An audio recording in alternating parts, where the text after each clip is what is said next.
How often do you have to submit your PSLF forms?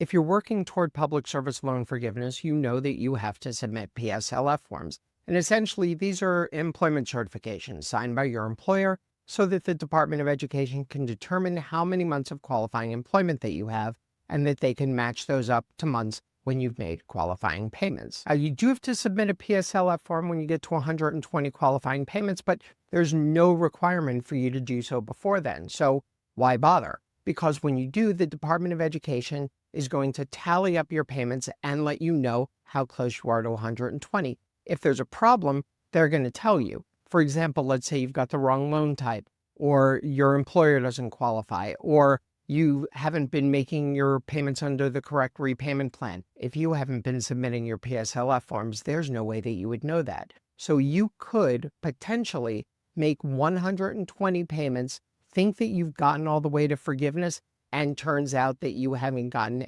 any closer to forgiveness.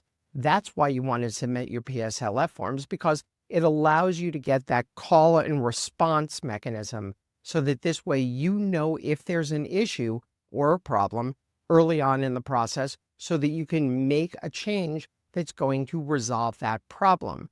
Because after all, you want to make sure that you get that forgiveness as soon as is humanly possible. You don't want to wait even a minute longer than absolutely necessary, because that's why you're in public service, to serve the public and to get this benefit of public service loan forgiveness. If you've got questions about your federal student loans, your private student loans, or any other debt whatsoever, as always, you know where to find me.